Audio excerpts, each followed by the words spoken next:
Olá, eu sou o professor Roberto Brasileiro e vou dar continuidade com o segundo modelo aqui de gráficos avançados, né? Estou usando o arquivo gráficos underline avançados.xlsx e hoje eu vou mostrar, nesse vídeo eu vou mostrar o gráfico de colunas com cores condicionais. Então eu vou para a atividade 2, ele está na atividade 2. Olha o que eu tenho aqui, eu tenho um conjunto de dados de produção, né, em milhões de toneladas, mês a mês, e eu quero que o gráfico fique com colunas com cores diferentes, condicionadas ao volume de produção, que vai ser classificado em um volume considerado baixo, médio ou alto. O critério está aqui, né? Entre 0 e 2 milhões de toneladas ele é baixo, entre 2 e 4 ele tem médio e acima de 4 é alto. O gráfico vai se assemelhar-se a esse daqui, que não está aqui na resposta, né? Vocês podem ver que azulzinho aqui é o baixo, o vermelhinho aqui está médio, o verdinho alto, e vou mostrar para vocês como fazer isso. Vou voltar aqui para a atividade 2. Bom, primeiro eu preciso separar o volume de produção e eu preciso criar essas categorias aqui. Tá? Então eu preciso criar, eu coloquei aqui em cima um valor que é para me ajudar na fórmula, né?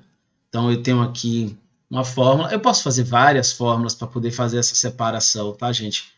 Eu fiz um Si com E, mas enfim, você pode usar uma outra fórmula para separar, de forma que eu consiga ter essa fórmula idêntica aqui nos três, tá? A mesma fórmula.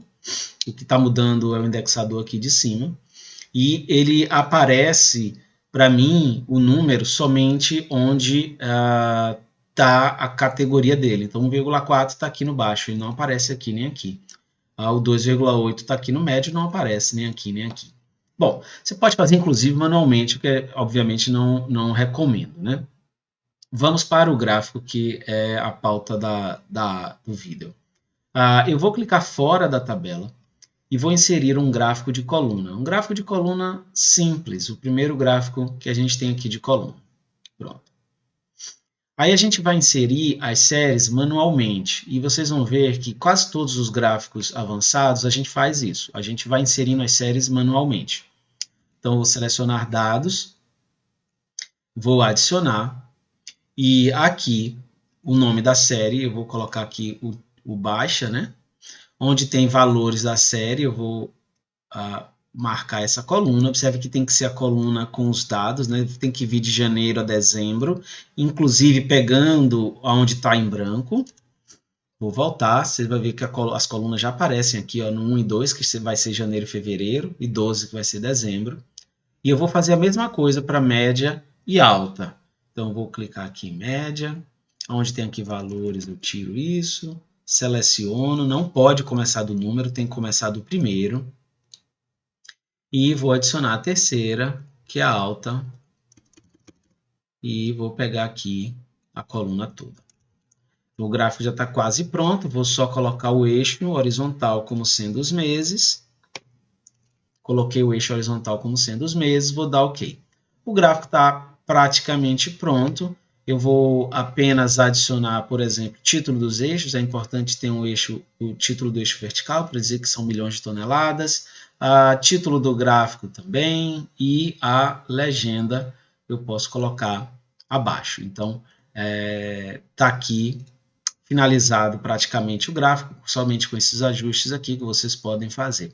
Observem que cada cor, a cor não foi feita de forma manual, ela foi feita de forma automática. Você também pode fazer a cor de forma manual, né? Mas observe que a coluna que é azulzinho, do azul, né, ela está um pouco mais para a esquerda do espaço aqui do mês, né? O vermelhinho que está aqui em março, ele está bem no meio. E o verdinho está um pouco para a direita, né? Por quê? Porque é como se a gente tivesse espaço aqui para ter uma coluna vermelha e uma coluna azul, como se eu tivesse 3 colunas. Significa que se eu tiver muitas categorias aqui, se eu não tiver só 3 categorias, mas se eu tiver 5 categorias, aí o gráfico já não vai ficar tão bacana, com visual tão bacana, porque vai ficar bem evidente que as colunas estão indo cada uma numa posição. Mas com poucas categorias, assim, é quase que imperceptível isso. E você pode também, depois, se quiser, botar um pouquinho essas colunas aqui, ó, um pouquinho mais largas. E isso vai tirar um pouco desse efeito aqui, tá bom? Tem a atividade, uma outra atividade aqui embaixo, ela é similar, e eu vou deixar para vocês fazerem e a gente se vê no próximo vídeo. Até lá!